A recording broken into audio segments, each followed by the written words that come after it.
So the property, it's Aubrey Hills. It's 192 units in North Austin. We purchased it in 2017 for $18.7 million. The cash out of pocket to buy it was $5.2 million.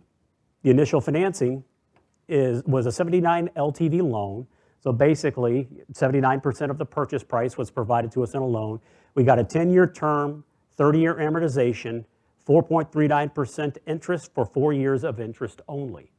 That was a phenomenal loan. And then today happened, right? So now you're getting like negative 13% loans or something. I don't know what the hell you're getting now, but I think you are getting sub 3% loans. This was phenomenal. Everybody, oh, it can't go any lower. Well, shit, it went a lot lower than that. But at that time, that was a really, really good loan. Does everybody understand the difference between a 10-year term and a 30-year amortization?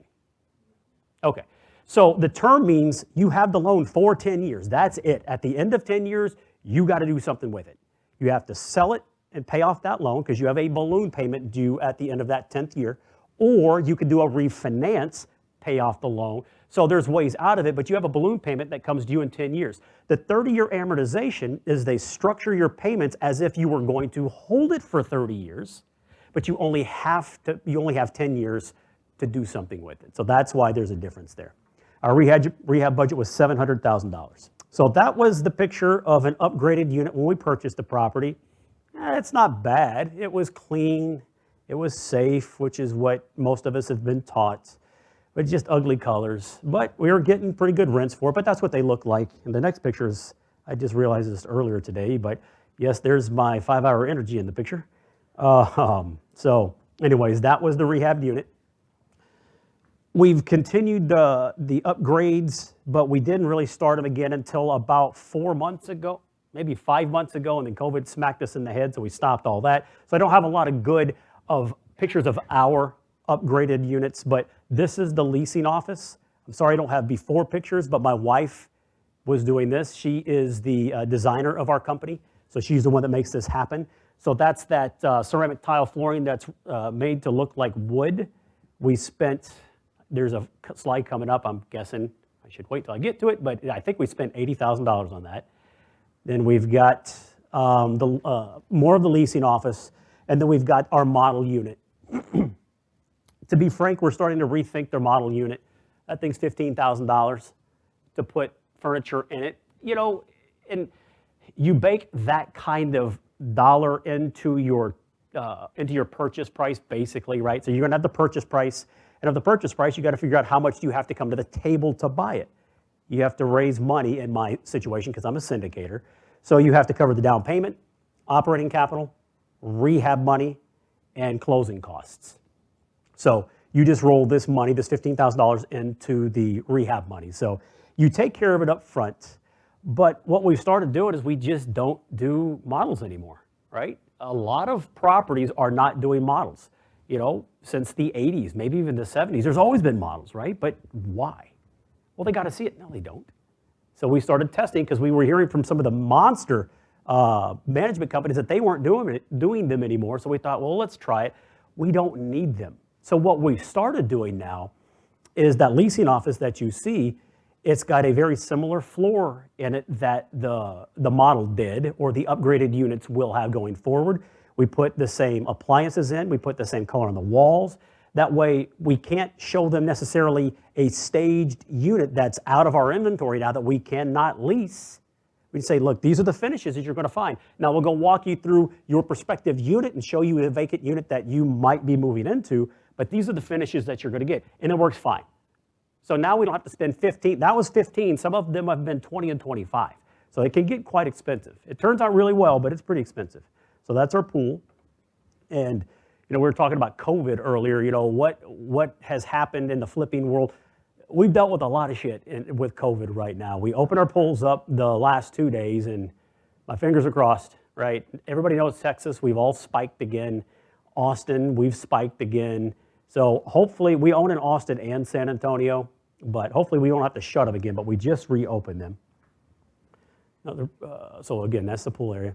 So now we're going to get into the details of the deal, why we bought it, how it worked, how it's been running. So we just finished year 3 in May, actually. So this presentation was created a couple months ago, so it's a little bit of some slightly older numbers. So the first year, our operating income was $2.2 million. $1,040,000 in expenses. So your NOI, right? Your operating income minus your operating expenses gives you your net operating income or your profit available to do capital improvements and pay your debt service. That's the way this works. So your NOI is $1.247 million. We spent $55,000 in CapEx. Mortgage and replacement reserves were $707,000.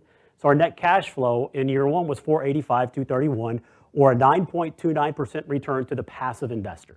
Okay, so you've got the year 2 column and the year 3 column. So as you see, operating income goes from 2.2 to 2.5 to 2.7. Austin is a special market. It is, we're shielded from hurricanes. We're shielded from the effects of oil, things that you guys deal with here. There's still a lot of friends that I have that are buying here very successfully. But we're very lucky to be located kind of where we are. Very tech-centric, a lot of startups there. And we don't have some of those other things that you might deal with here. So we're able to just continually crank our income on this property. Going back to it, operating income's going up.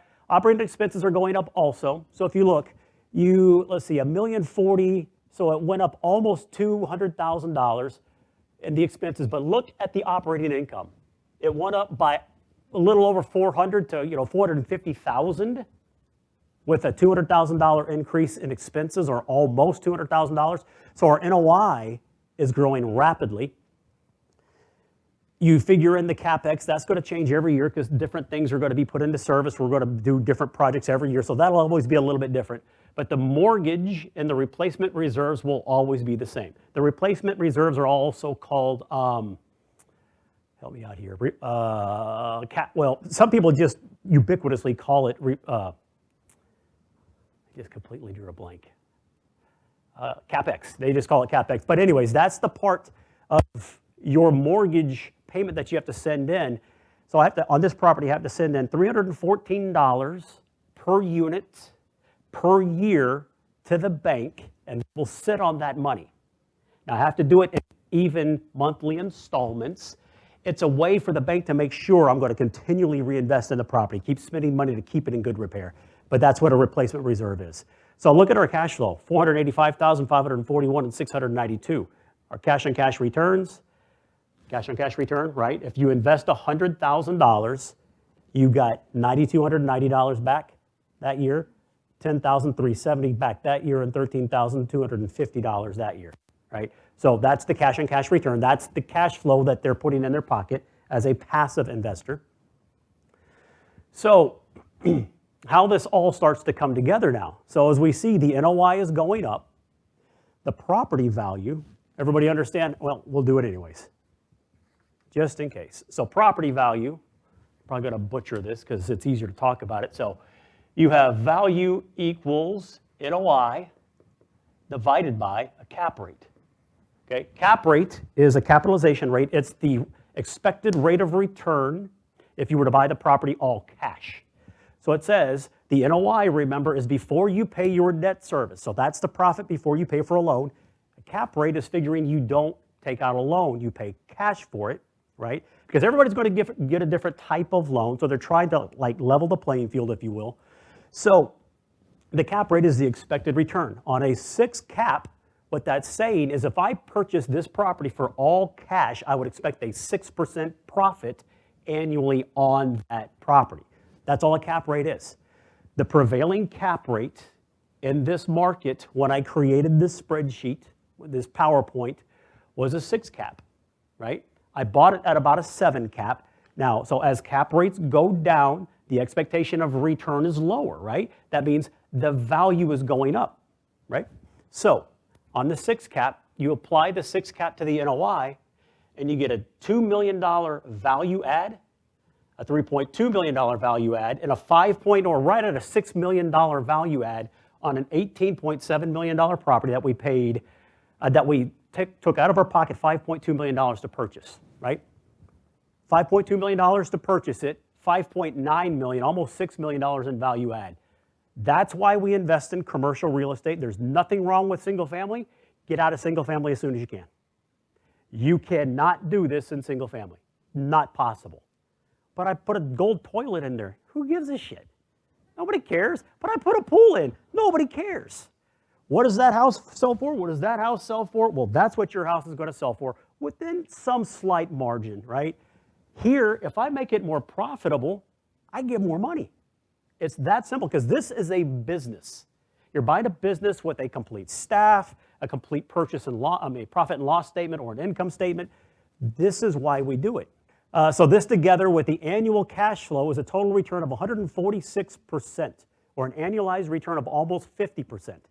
Now, again, these are a little bit dated numbers, so let me bring you up to speed. So everybody's heard of a cash out refi, I'm sure, right? You go to the bank, say, well, basically you go take out a new loan based on a higher value, pay off the original loan. Whatever's left over goes in your pocket. It doesn't work that way here. Now, I can do that. I can do a cash out refi, which is basically, again, you're retiring the original debt. You're paying off that original loan because you're going to get a bigger loan. Well, if you do that, when you get a loan from Fannie Mae or Freddie Mac, this is a Fannie Mae loan, they have an ungodly high prepayment penalty called defeasance or yield maintenance. I'm not going to go into it because I don't understand it. Remember, I'm a college dropout. I think there's some special math involved that I just don't understand. But the prepayment penalty on this property is $4 million roughly. So if I were to pay off that loan early, either sell it and they don't assume my loan, or I do a cash out refi, I'm going to have to come up with $4 million. This is a great value add, but if it's going to cost me $4 million in a prepayment penalty, it makes no sense to take money out of this deal. So there's something called a supplemental loan. It works exactly the same way for the end pocket, if you will. So what a supplemental loan says on this deal, I'll show you the math and then I'll have to explain why it didn't exactly work this way, right? So basically, we bought it for $18,700. Remember, we had to come out of pocket $5.222100. Now, I'm going to have all kind of jumbled numbers up here probably, but the loan, $14,734,000. Okay, so that's our loan. That's how much we had to write a check for basically at the closing table to purchase this property. So on this property, in this example, our value now is $24,620,000, right? We're just going to do some quick math. We're just going to call it $24 million, just to make it simple. You can get roughly a 75% loan, so 75% of $24 million. Anybody? 18 million? Okay, so 18 million is the loan I can take out on this new value, right? 18 million bucks. I got to pay off the first loan. Just call it 14.8 to make it simple. So that's $3.2 million because although your value went up, you don't get all of that value back in your pocket. You're only going to be able to take out so much of it in a loan. But anyway, so now I've paid off the loan. I've got $3.2 million left. I get to return about 80% of my investors' money, right? Does that make sense? And remember, you've probably heard this here at Real Wealth at some point, but this used to screw up my friends when I was trying to explain to them why we do real estate. My God, what a tax hit you're going to have on that. No, we don't have a tax hit. When is the last time you took out a loan to buy a house that they taxed you to take out that loan? You don't get taxed on it. So all this money that you put back in your pocket, it's all tax-free.